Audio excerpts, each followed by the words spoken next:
Hola a todos, hoy es martes 28 de octubre de 2025 y nuestro querido amigo Alex Greiner está aquí con nosotros. Bienvenido de nuevo, Alex.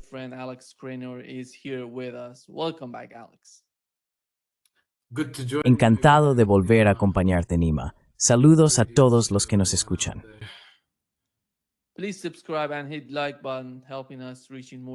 Por favor, suscríbete y dale al botón de me gusta. Nos ayuda a llegar a más gente. Déjame empezar, Alex, con la situación en Venezuela. Se está volviendo crítica. Hoy quiero hablar de cómo Venezuela está conectada con otros casos en Ucrania y Oriente Medio. Pero centrémonos en Venezuela, en lo que está ocurriendo allí. Observando la situación, Alex, mucha gente se preguntará, ¿qué pasa por la mente de la administración Trump? ¿Qué quieren de Venezuela? Esto es lo que dijo Donald Trump en 2023, fue el 11 de junio, si no me equivoco. Esto es lo que fue.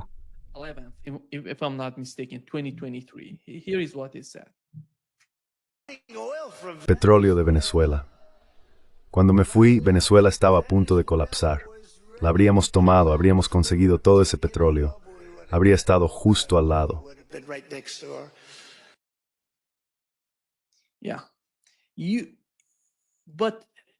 Sí, pero aquí estamos en 2025. Ves a los senadores. Todo el mundo sale diciendo, ya sabes, Maduro debería irse de su país, ya está acabado, no puede hacer nada. Y aquí está el senador Rick Scott hablando sobre la situación con Maduro.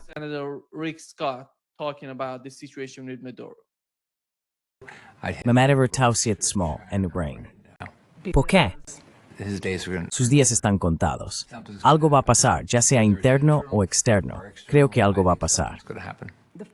El poder de fuego que está frente a la costa, ¿verdad? Esto es una armada, son muchas fuerzas estadounidenses. ¿Estamos a punto de invadir Venezuela? No lo creo. Si la última fuerza suena.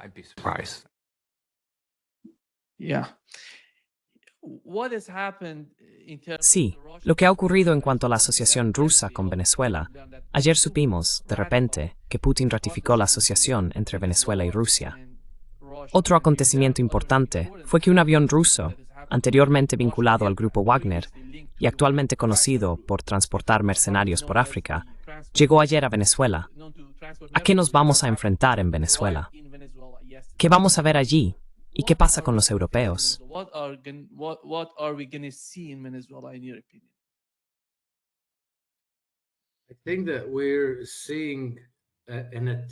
Creo que estamos viendo un intento de repetir el mismo escenario que ocurrió en Libia y el mismo que ocurrió en Siria, poner al régimen bajo asedio y debilitarlo hasta el punto de poder derrocarlo con la ayuda de mercenarios.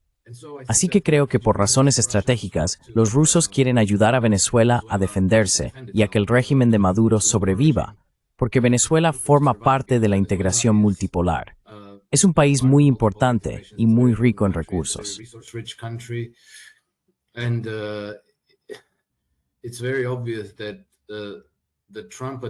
Es muy evidente que la administración de Trump está bajo presión de Wall Street para hacerse con el control de Venezuela, porque supuestamente, y ya sabes, yo estuve en el negocio del petróleo durante muchos años, no creo en nada de lo que se dice oficialmente en cuanto a cifras.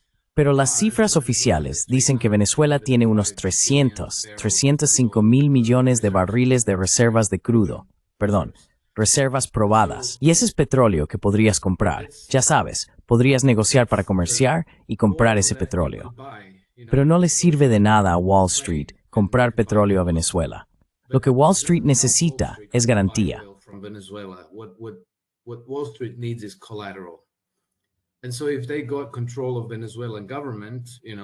Y así, si llegaran a tomar el control del gobierno venezolano, María Corina Machado, ahora con un premio Nobel a sus espaldas y todas esas cosas buenas, ella ya ha dicho que privatizaría todo, que privatizaría la empresa estatal de petróleo, PDVSA, y abriría de par en par las puertas a los bancos y corporaciones extranjeras para desarrollar el sector de recursos naturales de Venezuela.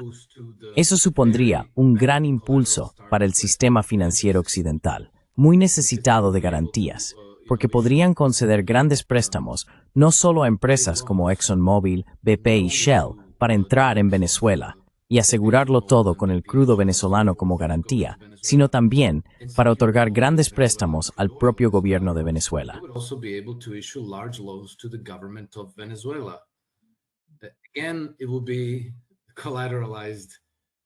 Y estaría respaldado por las riquezas de los recursos naturales de Venezuela. Así que sería una ganancia neta total para Wall Street y quizá para los bancos de la City de Londres, no lo sé. Sería una pérdida para todos los demás. Es decir, estás llamando a las tropas estadounidenses para que vayan a luchar y morir. Estás malgastando el dinero de los contribuyentes estadounidenses para financiar las expediciones militares que esto implicaría. Por esa razón, creo que una invasión es muy improbable. Porque ya sabes, estamos hablando del mismo ejército que no pudo someter a Ansar Allah en Yemen, que tuvo que retirarse de Afganistán porque no pudo derrotar a los talibanes después de 20 años de intentarlo y de gastar varios billones de dólares.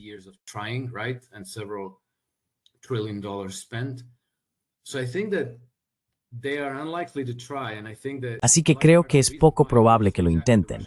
Y gran parte de la razón es precisamente el armamento antiaéreo ruso, los Su-34, los misiles antibuque que los rusos proporcionaron a los venezolanos. No sabemos qué más, pero supongo que los mercenarios de Wagner probablemente sirven de tapadera para que asesores militares rusos entren a ayudar a los venezolanos a desplegar todos estos sistemas de armas, porque son complejos y requieren personal altamente cualificado para operarlos.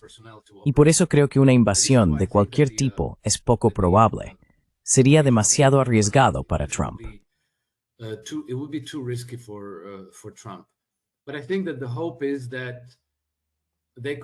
Pero creo que la esperanza es que tal vez puedan improvisar algún tipo de equivalente argentino, brasileño o boliviano, no talibán, sino frente al Nusra, el equivalente sudamericano de HTS.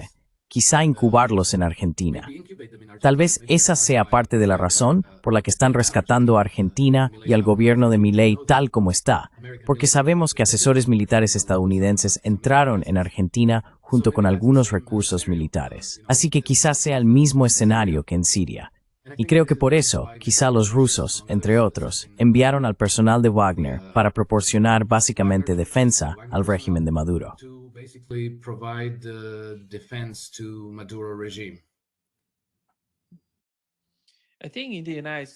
Creo que en Estados Unidos piensan que va a ser algo parecido a Panamá en 1989, cuando invadieron Panamá. Pero Venezuela no va a ser Panamá. Están mucho más preparados para eso.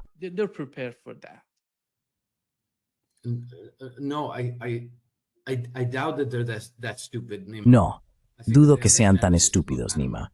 Creo que entienden que esto no es Panamá. Venezuela es ante todo un país muy grande. En segundo lugar, es un poco como Vietnam. Está cubierta de vegetación tropical. El régimen venezolano también ha tenido 20 años para prepararse para esto. Porque sabes, recuerdo que tras el fallido golpe de Estado contra Hugo Chávez en 2003, Chávez concedió una entrevista en la que dijo: "Bueno, sabes, he intentado todo para tener relaciones cooperativas y amistosas con el imperio", y se refería a Estados Unidos. Pero el choque contra el imperio es inevitable, va a llegar y va a suceder. Así que creo que ya entonces, a principios de los 2000, sabían que esto se avecinaba. Por eso pienso que han estado preparándose para ello, y probablemente estén bien preparados.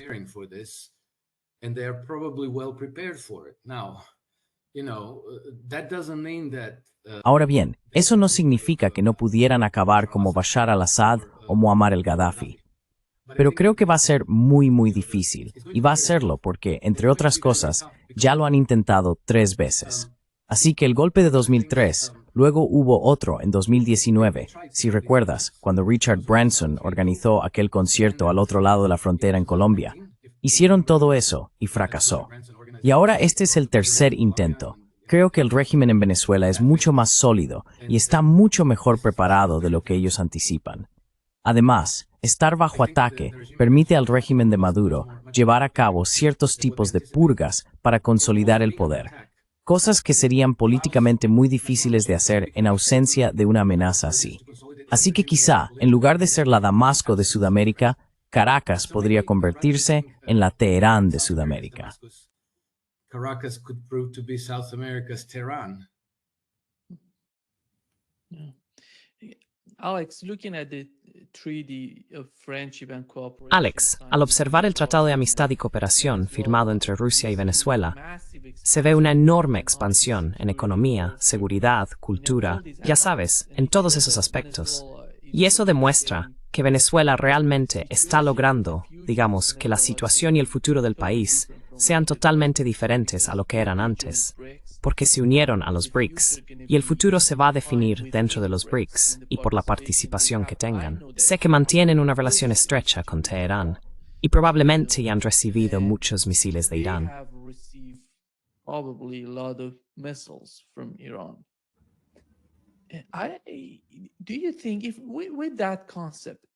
¿Crees que, con ese concepto, si ponen tropas sobre el terreno, lo que sería un suicidio, en mi opinión, para la administración Trump, si deciden bombardearlos, ellos pueden devolver el golpe, pueden responder a Estados Unidos, y sería humillante para el ejército estadounidense si siguen esa dirección, como vimos con los hutíes, con los yemeníes en el Mar Rojo. Pero va a ser diferente, como mencionaste. Este es un país que pastelosamente separado es small Rusia, al menos a donde yo sé.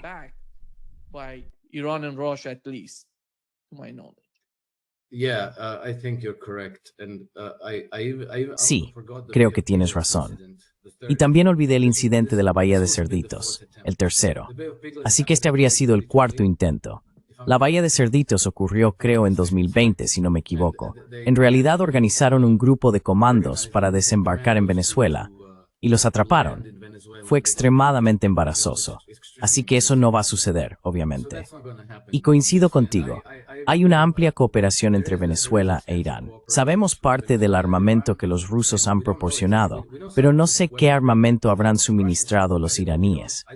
Los iraníes tienen misiles antibuque muy potentes que podrían formar parte del arsenal de Caracas.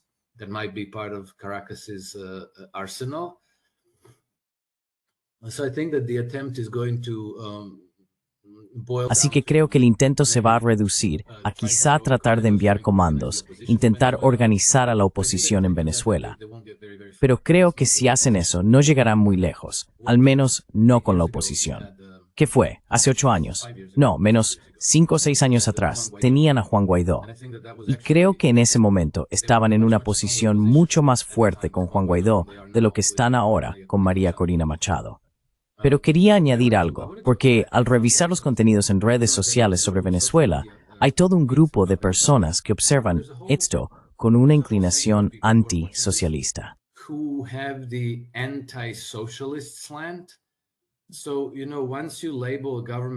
Así que ya sabes, en cuanto etiquetas a un gobierno como socialista, como el de Maduro, sin analizar más a fondo los matices del caso, la gente piensa inmediatamente, sería algo bueno que este gobierno cayera porque es socialista.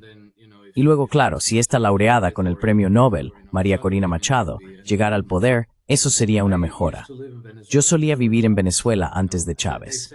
Ahora dicen que la tasa de pobreza en Venezuela es del 70%, lo cual puede ser cierto, pero Venezuela está sometida a sanciones extremadamente draconianas impuestas por Estados Unidos. Cuando yo vivía en Venezuela, en 1993 y 1994, alrededor del 80% de los venezolanos vivían por debajo del umbral de pobreza del Banco Mundial.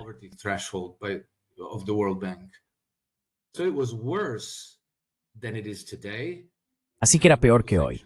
Y no había sanciones. Eran los favoritos de Estados Unidos, porque estaban bajo las dictaduras de derecha de Carlos Andrés Pérez y Rafael Caldera y demás. Todos esos eran regímenes títeres de Wall Street, y Venezuela era esencialmente una colonia de Wall Street. Y aún así, tenía una tasa de pobreza del 80%. Tenía colegas en el trabajo que literalmente no sabían leer ni escribir. No he visitado Venezuela desde los años 90, pero tengo entendido que ciertas cosas han mejorado a pesar de las sanciones draconianas. Las tasas de alfabetización han aumentado de forma espectacular. Algunos servicios como la sanidad y la educación son gratuitos y están disponibles para toda la población.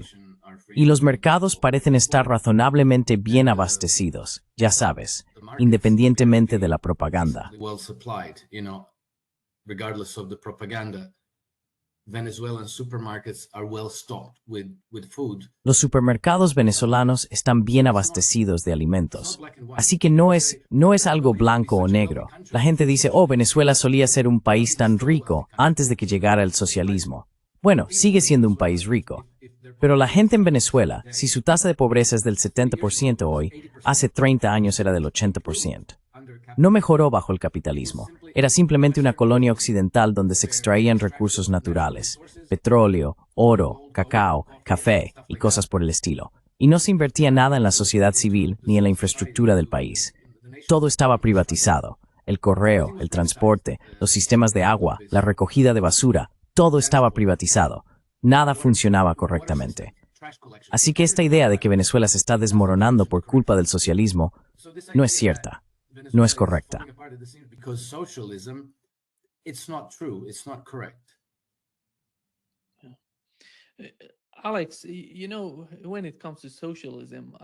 Alex, sabes, cuando se trata del socialismo, hablo con Michael Hodgson todas las semanas y con Richard Wolff. Y Michael dice que cree que el futuro será socialismo o barbarie. Y ya sabes, cuando miramos a China hoy en día, el núcleo del gobierno chino es socialista, pero también tienen un sector privado. Es mitad privado, mitad socialista, mitad gubernamental. Funciona de manera asombrosa cuando observas el sistema. Parece que realmente no importa cuál sea el sistema, siempre que se utilice en favor del pueblo. Hemos recibido muchos informes procedentes de China que muestran cómo el desarrollo está creciendo incluso en ciudades y pueblos pequeños. Muestra cómo funciona, cómo realmente ayuda a la sociedad. Pero eso no se ve aquí. Yo vivo en Brasil. En Brasil, llaman socialista a Lula, llaman a Bolsonaro. Bueno, lo llaman de otra manera. Pero no se ve mucho cambio cuando cambias de presidente.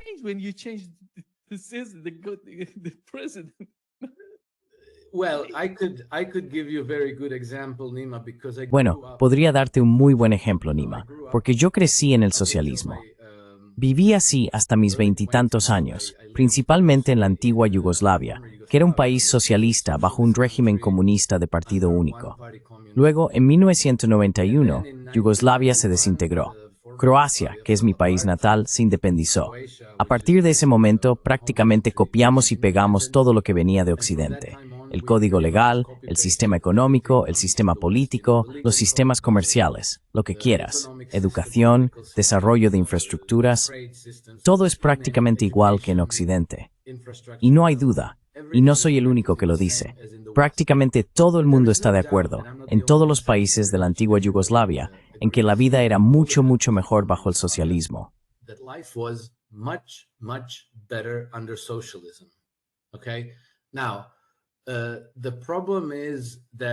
Ahora, el problema es que no he oído a nadie, y tengo que decir que eso incluye al profesor Richard Wolff, dar una definición adecuada de lo que realmente es el socialismo. Vivimos bajo esta falsa dicotomía entre socialismo y capitalismo.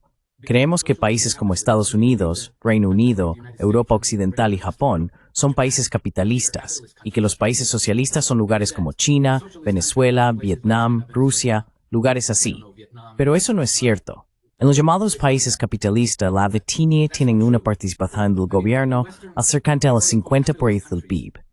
Así que los gobiernos representan prácticamente la mitad del PIB. En Francia es incluso más, cerca del 57%.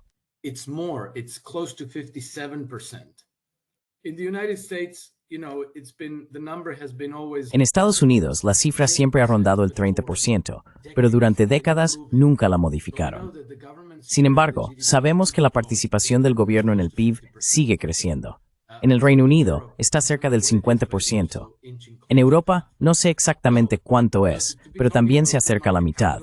Así que hablar de capitalismo de libre mercado cuando la mitad de tu PIB corresponde al gobierno es sencillamente falso. Ahora bien, la verdadera diferencia, tendría que hablar de un concepto que no se enseña en economía, pero que es absolutamente central. Se llama la brecha deflacionaria. Estudié economía en la universidad. Nadie la mencionó jamás. La aprendí más tarde y tuve que hacerlo a partir de libros prohibidos, libros que no se podían vender, o al menos no se permitía vender hace algunos años. Or at least they were not allowed to be sold some years ago. One of them is Carol Quigley's Tragedy and Hope. Uno de ellos es Tragedy and Hope, de Carol Quigley. Debido a la brecha deflacionaria, este concepto, que por ahora dejaré de lado, si la gente está interesada, tengo un artículo sobre ello en mi Substack. Básicamente, el gobierno tiene que intervenir para reforzar el poder adquisitivo en un sistema económico, porque sin la intervención del gobierno, el poder adquisitivo sigue disminuyendo sistemáticamente por dos razones principales. Una es que la gente no gasta todo el dinero que gana cada año, aparte un porcentaje, probablemente un 5 o 10% como ahorro. Así que ese poder adquisitivo se retira del mercado.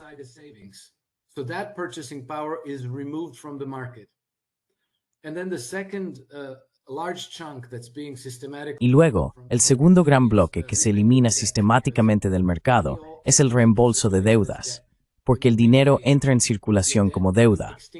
Cuando pagas tu deuda, extingues ese dinero. Así que todas las deudas que se pagan son el dinero que desaparece. A medida que el dinero se retira de la circulación a través del ahorro y el pago de deudas, se reduce el poder adquisitivo de toda la economía. Y para que todos los participantes en la economía, emprendedores, empresas y el gobierno, puedan vender sus bienes y servicios a los precios que piden, eso se vuelve imposible, por lo que tienen que bajar los precios. El sistema entra entonces en una deflación de precios, y la deflación de precios tiende a ser un proceso que se refuerza a sí mismo.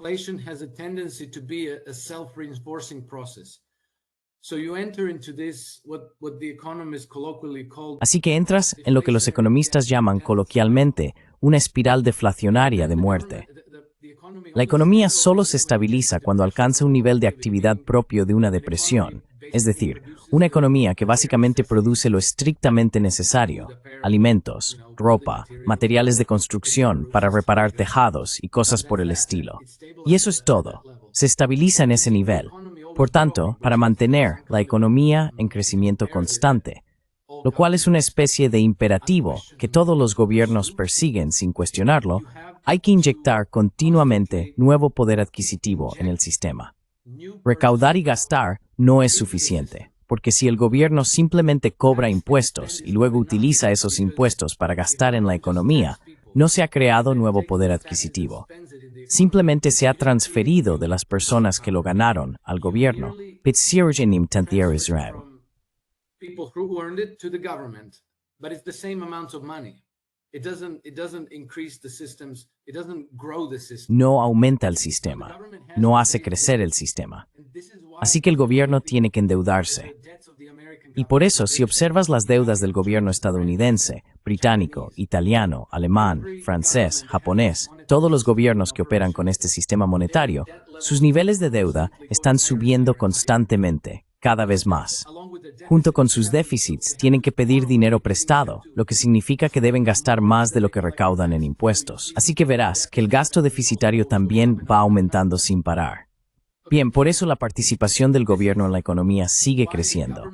Y es una certeza matemática, dado el sistema monetario que tenemos. Esto es cierto, incluso en lo que llamamos gobiernos socialistas.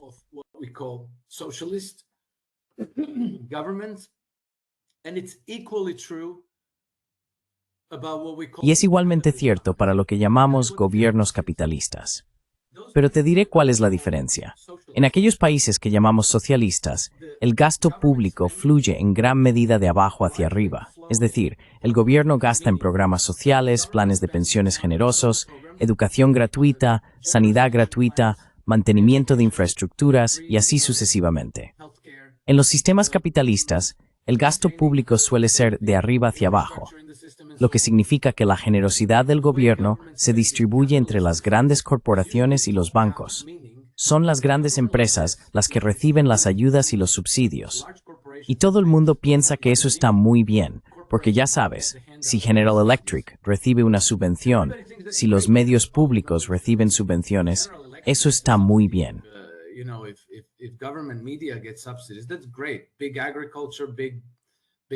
La gran agricultura, los grandes bancos, el gran petróleo, reciben cientos de miles de millones de dólares en subvenciones cada año. Y todo el mundo piensa que eso está muy bien, porque eso es el capitalismo. Pero si se da dinero a la gente corriente, a los desempleados, si se ofrece educación y sanidad gratuitas, y así sucesivamente, todo el mundo piensa que eso es horrible, que no debería hacerse. Pero el efecto de esto es que en los llamados sistemas socialistas, la gente tiene dinero para gastar y decide cómo gastarlo. Es decir, pueden gastarlo en un restaurante, pueden ir a comprar ropa. Así que hay espacio, hay margen y hay poder adquisitivo disponible para que las pequeñas y medianas empresas puedan sobrevivir.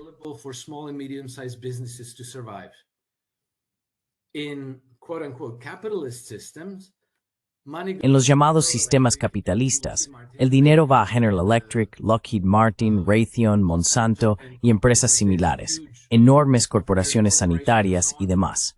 La gente no tiene dinero, son las grandes corporaciones las que lo tienen, y luego utilizan ese dinero para presionar al gobierno. El efecto final de eso es en realidad el fascismo, porque se crean incentivos para la colusión entre las grandes corporaciones y el gobierno. Y el dinero que se destina al complejo militar industrial tiende a alimentar las guerras eternas. No se ven muchos países socialistas que estén constantemente en guerra, por todas partes.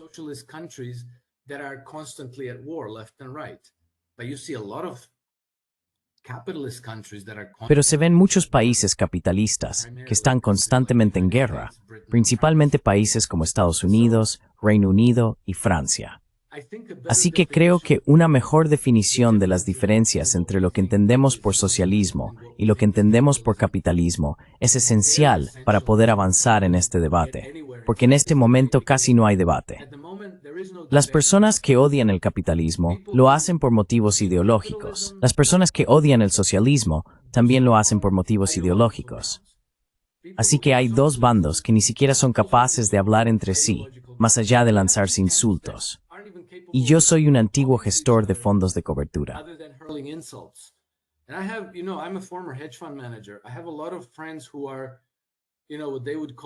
Tengo muchos amigos que son lo que ellos mismos llamarían capitalistas con carné, y no sienten más que desprecio e insultos hacia cualquiera que diga algo bueno sobre el socialismo.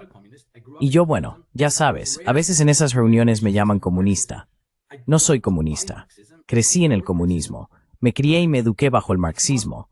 No compro el marxismo, no apoyo el marxismo, pero no se trata tanto de ideología, sino de cómo funciona el sistema. Nace una mentalidad no ideológica, de ingeniería de sistema, para hacer más power de sociedad.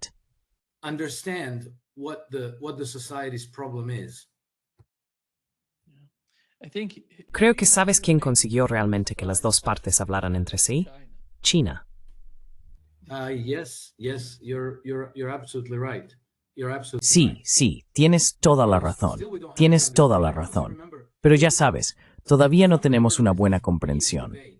No sé si lo recuerdas, hace unos años alguien organizó un gran debate sobre comunismo frente a capitalismo o socialismo frente a capitalismo. Invitaron al filósofo esloveno Slavoj Žižek, que defendía el bando socialista, y a Jordan Peterson, que defendía el bando capitalista. Ninguno de los dos tenía ni idea de lo que estaba hablando. De nuevo, no se lanzaban insultos, pero todo era palabrería ideológica. No avanzaron ni un ápice hacia la comprensión de cuál es el verdadero problema.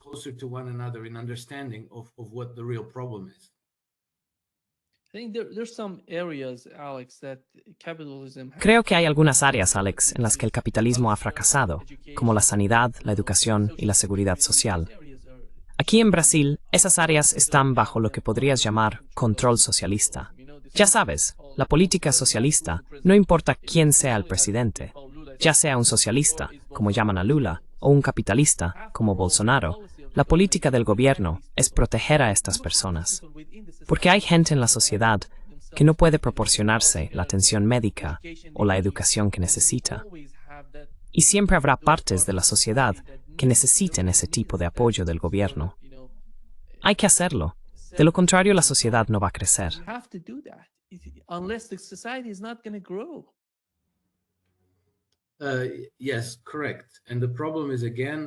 Sí, correcto. Y el problema es, una vez más, que en estas economías capitalistas, incluso si se mantienen ciertos servicios sociales, siempre se mantienen con las sobras, mientras que miles de millones y miles de millones van a parar a las grandes corporaciones. Por eso, en los llamados sistemas capitalistas, la sanidad y la educación fracasan, porque no se invierte en ellas. Se invierte en los negocios que las grandes corporaciones necesitan o desean. La agricultura, por ejemplo, pero no la agricultura entendida como explotaciones familiares diversificadas. Son plantaciones colosales de café y plantaciones colosales de soja, que producen cultivos comerciales que pueden intercambiarse en los mercados mundiales por millones de dólares por cargamento. No obtienen ningún beneficio de que la gente produzca brócoli para su comunidad local, ni zanahorias, manzanas o naranjas.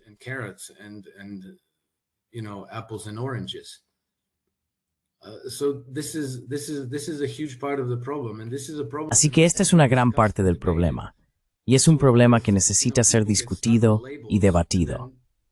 Pero mientras la gente se quede atascada en las etiquetas y se refugie en sus sesgos ideológicos arraigados, nunca avanzaremos. Y creo que honestamente, creo que esto también es en gran medida intencionado, porque es una forma magnífica de dividir al público contra sí mismo.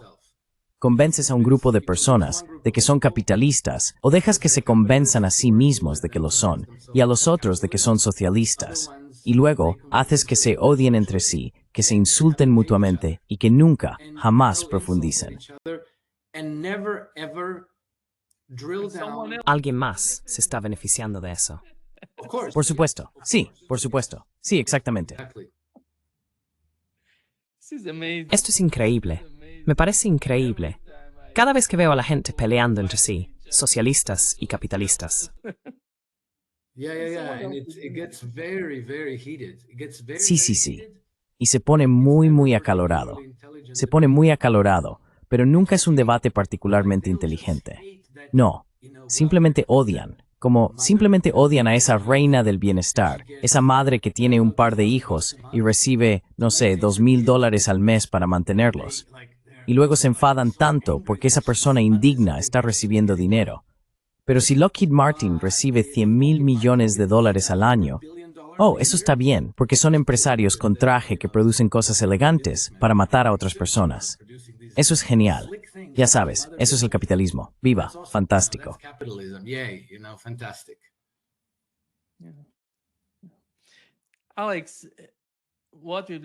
Alex, lo que hemos aprendido del presidente ruso es que anunció un nuevo misil, el nuevo Burevestnik. Es un misil de crucero con propulsión nuclear que puede alcanzar cualquier objetivo en el planeta. En mi opinión, eso fue una señal del gobierno ruso de que no quieren una escalada y de que tienen todo lo necesario para defenderse de cualquier tipo de escalada. Este fue el punto final, en mi opinión, con ese nuevo anuncio por parte de Rusia. Y aquí está la reacción de Donald Trump al respecto.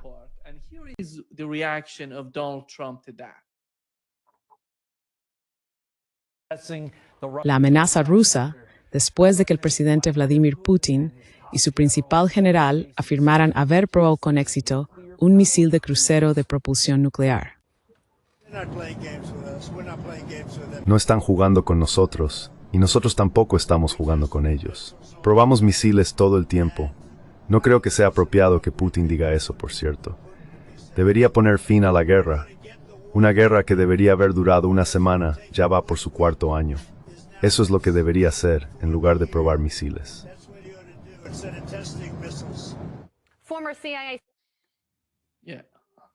Exagente la CIA, sí. Let me say something, Alex. I really love. Déjame decir algo más. Realmente me encanta Paul Craig Roberts, porque cuando se trató de la guerra en Ucrania, él dijo, ¿por qué Putin sigue alargando y alargando el conflicto en Ucrania? Y yo pensé, ¿de qué está hablando? Porque hablaba con la mentalidad de Washington. Ya sabes, eso es importante tenerlo en cuenta, y sabemos que no es lo mismo cuando se trata de Rusia, China e Irán. Su forma de pensar es diferente, totalmente diferente. Pero Washington no lo ve así. Él hablaba de 1 o 2 semanas para poner fin al conflicto. Ya sabes, solo recuerda cómo era Ucrania antes de que comenzara el conflicto. 700,000 soldados preparados.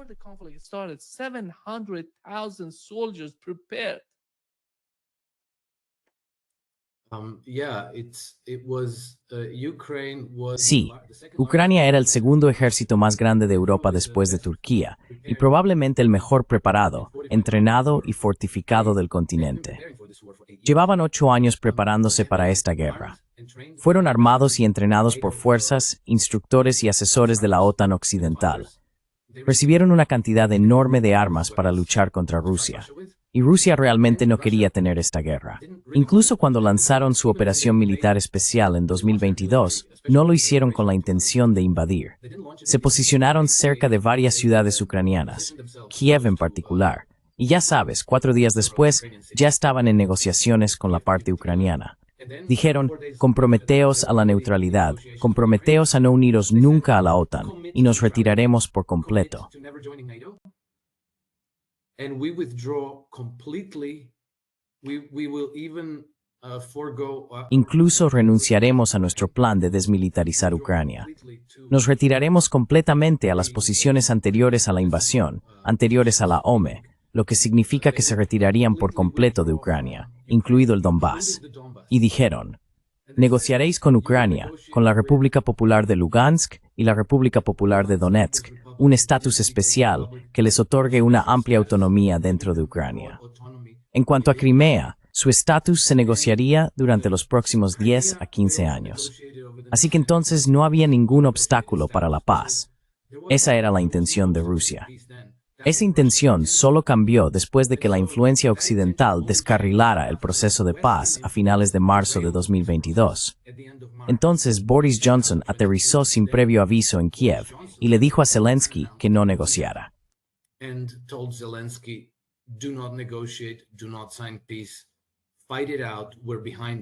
No firmes la paz, lucha hasta el final, te apoyamos, vas a ganar esta guerra. Y así fue como cambió la naturaleza de este conflicto. No era lo que Putin pretendía. No tenía intención de librar esta guerra. Y cuando empezaron a luchar, lo hicieron de manera muy quirúrgica. Es decir, no hicieron lo que los estadounidenses hicieron en Fallujah, ya sabes, arrasar todo el lugar. No aplicaron el shock and awe como en Kabul o Bagdad. Estaban haciendo otra cosa. Gezien finns forskorven ideas. Uitan monigval RMS the padsweight des befrisein ig des nifi Ukraine. To demilitarize and denazify Ukraine. Western mindset is, you have to show La mentalidad occidental es, ya sabes, que hay que demostrar la superioridad actuando con rapidez. Y así lanzan una infinidad de bombas y misiles indiscriminadamente. Arrasan ciudades enteras y luego muestran los mapas con colores. Oh, mira, tomamos todo esto en tantos días. Y luego 20 años después tienen que retirarse. Ya sabes, esas son victorias pírricas. Ni siquiera son victorias de ningún tipo. Tuvieron que retirarse de Vietnam, tuvieron que retirarse de Afganistán y tendrán que retirarse de Irak. Su bienvenida en todo Oriente Medio se está agotando muy rápidamente. Así que todas esas supuestas victorias espectaculares que pretenden reflejar el poder de su ejército son falsas y vacías.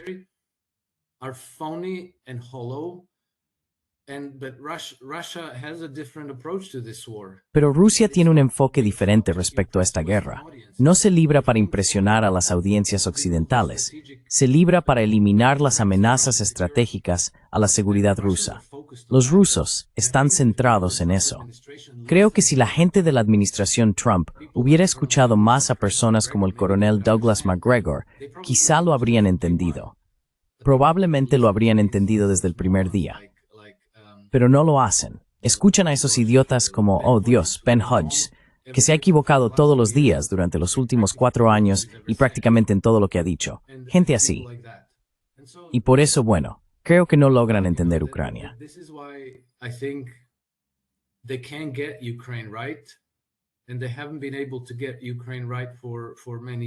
No han sido capaces de entender Ucrania correctamente desde hace muchos años. No entiendo por qué Trump todavía no logra hacerlo bien, después de haber tenido 10 largas conversaciones con Vladimir Putin. Toda su delegación se ha reunido muchas veces con sus homólogos rusos. Steve Witkoff fue y se sentó con Vladimir Putin y Sergei Lavrov en numerosas ocasiones. Así que todo esto ya se les ha explicado. Deberían saberlo, por lo que sospecho que Trump no dice esto porque realmente lo crea. Creo que Trump lo dice para causar algún efecto en el público político nacional. Sinceramente, me niego a creer que sea tan tonto. I honestly refuse to believe that he's that dumb. You know, when I look at Sabes, cuando observo la estrategia de Estados Unidos en comparación con la de Rusia, lo veo así. Imagina un edificio con una base. Estados Unidos está atacando el edificio, los bonitos apartamentos de ese edificio, pero Rusia está empezando desde los cimientos. No les importa el edificio de arriba. Están destruyendo la base. El edificio se va a venir abajo. Eso es lo que están haciendo. Y lleva tiempo. No quieren sacrificar demasiado a sus fuerzas en esa dirección. Mucha gente no entiende lo que Rusia ha hecho en los últimos 3 años.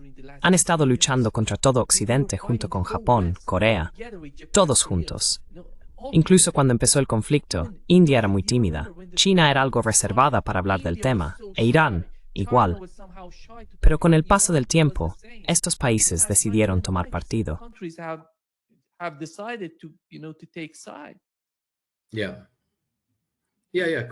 Correct, Nima. Sí, correcto, Nima. Rusia ha estado luchando contra el Occidente combinado, y creo que lo que han logrado es bastante asombroso, no solo en el frente militar, sino también si se considera que Occidente los golpeó con el mayor conjunto de sanciones jamás impuestas a un país en la historia, y resistieron ese golpe. Rusia solo se ha hecho más fuerte durante los últimos 4 años de esta guerra. Así que creo que lo que han conseguido es absolutamente impresionante. También tengo que decir que si contrastas la forma en que los rusos están librando la guerra con la forma en que los israelíes la están librando, y ya sabes, cuando digo israelíes, me refiero a Israel como parte de Occidente, entonces se ve la diferencia en el enfoque. Por un lado, en una guerra mucho mayor, hay una consideración muy cuidadosa para no poner en riesgo innecesariamente vidas civiles.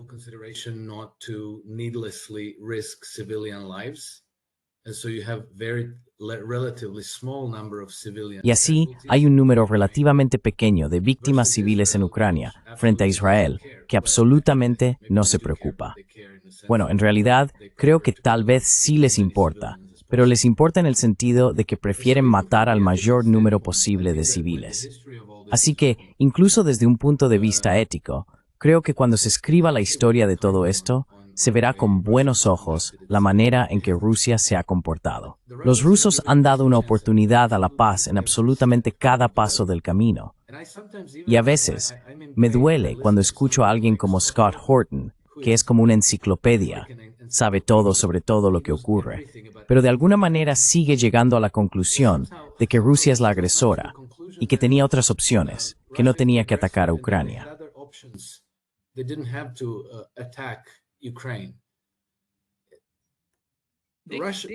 Estas personas que parecéis Democracy Now! Tienen el mismo mentalidad. Es disparate.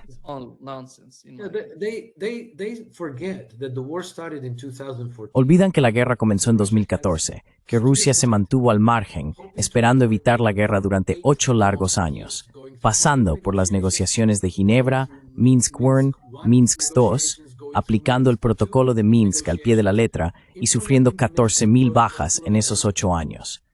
Así que esto era una guerra. No se trataba simplemente de gente haciendo un picnic en las líneas de demarcación. Era una guerra, y Rusia ofreció todas las posibilidades para una solución pacífica durante 8 años, hasta que fue absolutamente empujada a intervenir militarmente. Así que cuando la gente dice, oh no, los rusos tenían otras opciones. ¿Qué otras opciones? ¿Qué creen que no consideraron en esos 8 años, durante los cuales perdieron una media de 3 personas al día?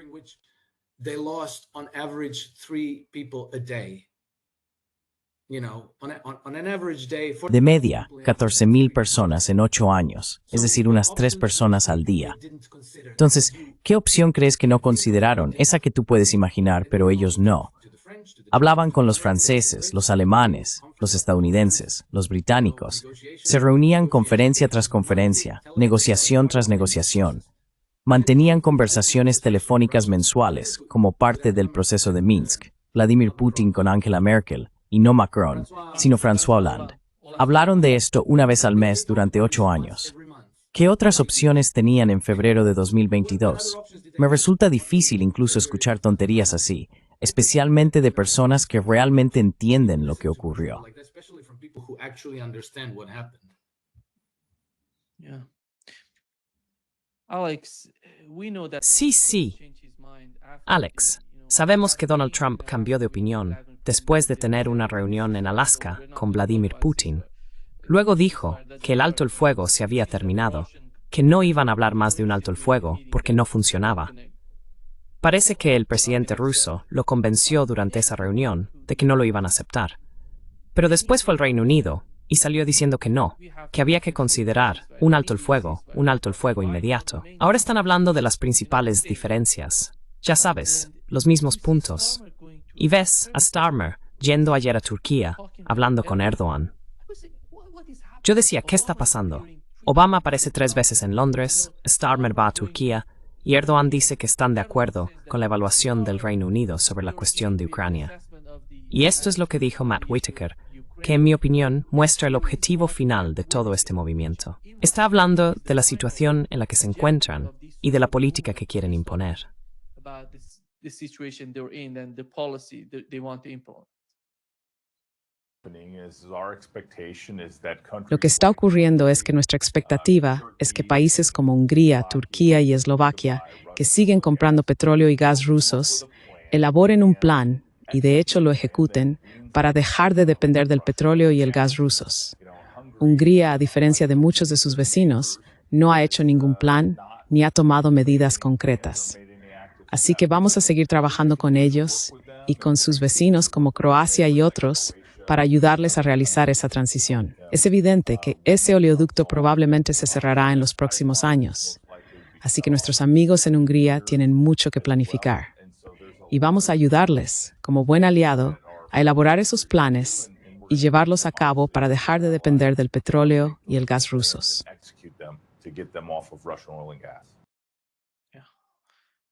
Incluso tu país está entre ellos. Look, Nima, Sí. Mira, Nima, cuando oigo cosas como esta, siempre tengo que preguntarme, ¿esta gente es realmente tan estúpida o solo están montando algún tipo de espectáculo, ya sabes, como una finta? Estoy seguro de que este tipo se refiere a todas partes. Suena un poco como Keith Kellogg. Pero el hecho de que esté en esa posición me hace pensar si no dejan que ciertos jugadores salgan ahí fuera a hacer su numerito, con la idea de tirarles de la correa y traerlos de vuelta en algún momento. Porque si no, es simplemente demasiado tonto. Es demasiado tonto. No tiene sentido. ¿Vas a cortar los oleoductos que van de Rusia a Hungría y más allá, hacia Europa? Eso no tiene sentido. that doesn't make sense. You cannot supply European market with oil or No podéis abastecer al mercado europeo de petróleo ni de gas. Bueno, quizá, ya sabes, si conquistáis Venezuela, tal vez sí. Pero ya ves, todo esto se remonta a las políticas imperiales del colonialismo europeo del siglo XIX, solo que esta vez Estados Unidos interpreta el papel principal. Y la razón por la que no me lo creo es porque va totalmente en contra de todo el planteamiento de Trump de hacer América grande otra vez, América primero, el retorno a las tradiciones republicanas de Estados Unidos y la adopción del sistema estadounidense de economía política frente al libre comercio colonialista británico. Así que tuve que rascarme la cabeza y preguntarme qué demonios está pasando. Quizá este tipo sea simplemente, quizá lo hayan dejado salir de casa para ladrar un poco por alguna razón.